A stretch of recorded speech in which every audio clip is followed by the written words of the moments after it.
Ganito na nga ho yung itsura dito sa pinapagawa naming bahay. Busy na naman nga lahat at wala na naman silang pansinan. Nagulat nga din kami dahil ang agang ang dineliver na itong in-order namin na bakal. At eto nga ho't pinagkukumpara ko yung 16mm at 20mm. Sobrang kapal nga ho nung 20mm kaya pag lumundo pa nga ho iyan, ewan ko na lang. May mga binabaluktot pa nga ho silang bakal dito para nga sa aming mga biga. At dalawa nga ho silang nagtutulong dahil 16mm nga ho yung binabaluktot nila. Dito naman ho sa may kabilang banda ay may gumagawa naman ng pamorma. Hindi ko nga ho alam kung ano yung sinasabi nyo sa comment na dugtungan ng splice. Pero chinecheck naman ho yan ni foreman at ni engineer. Yung last video ko nga ho kasi hindi pa naman tapos yun at nag-uwian na nga sila. 8 AM to 5 PM lang ho kasi sila pwede gumawa dito at hindi sila pwede mag-overtime. At may sinusunod din ho kami na rules dito sa HOA. Nagulat nga ako dahil meron silang pinukpok na bakal dito. At nagkaroon nga ng design katulad nito. Abay, para saan na naman ba yan? Mukha na naman nga ho kaming dugyot dalawa dahil nga galing kami ng palengke. At habang nakatambay nga kami dito, biglang nag-aya si Willie pumunta dito sa HOA. Pinapakuha na ho kasi kami ng guard ng sticker dahil nga ho labas-pasok din kami dito. Nagbayad na nga din ho kami ng monthly dues. At ginawa na nga daw ho 1 year ni Willie bago nga daw ho maubos. Hindi naman ho kami nagtagal kaya bumalik din kami kaagad dito sa site. Kinahaponan nga ho pagbalik ni Willie, inabutan niyang nagbabaluktot na ng 20mm. Tatawa nga daw siya dahil hindi nga daw ho kaya ng 3. Kaya ho pati si foreman tumulong na para magbaluktot dito.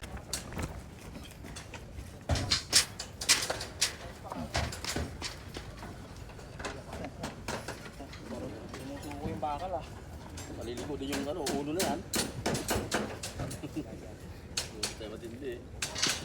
Liliko na rin yan no? Oh, ligaw na ulo yan. Kaya nga. O, di ba pati yung pambaluktot nila sumuko sa 20mm. At bago nga ho sila umuwi, ganito na ulit yung mga natapos nila. Konting-konti na nga lang, matatapos na nila itong mga biga. At sobrang sinsil nga ng mga pagkakalagay nila sa mga anilyo. At kung makikita nyo nga lang ho sa personal, ang ganda nga ho ng pagkakagawa nila dito. At eto naman hong Poso Negro, bubuhusan na din nila pag natapos na nila yung mga pamorma. At eto na nga ho ulit yung pinakakaabangan yung aerial shot ng aming pinapagawang bahay. At sa totoo lang, hindi naman ho maliit itong ginagawa nilang bahay. Medyo may kalakihan nga din ho ito kahit papano. At yung pundasyon na ginawa nga ho nila dito, halos hanggang leeg nga yung lalim. At hindi ho pala 150 yung floor area neto dahil meron pang attic. At kung isasama nga ho natin yung dirty kitchen, lanay at parking, dagdag nga din ho yon sa total develop area. At kaya sinasabay na din nila yung bakod sa paggawa. Para nga daw ho yung mga panambak maipasok na nga din dito sa loob. At bakit nga daw inuna pa yung septic tank kesa nga daw mag-asinta dito sa first floor? Unang-una sisikip at mahirapan sila kumilos kapag naglagay na sila ng asinta dito sa first floor. Pangalawa, kayo na ho magpaliwanag kung ano pang rason kung bakit hindi inuuna yung mga asinta. Dami ko na ngang iniisip dadagdagan ko pa ba? At yan nga ho muna ulit yung update ko sa inyo ngayong araw. Kaya naman, wag mong kakalimutang i-follow. Bukas na lang ulit.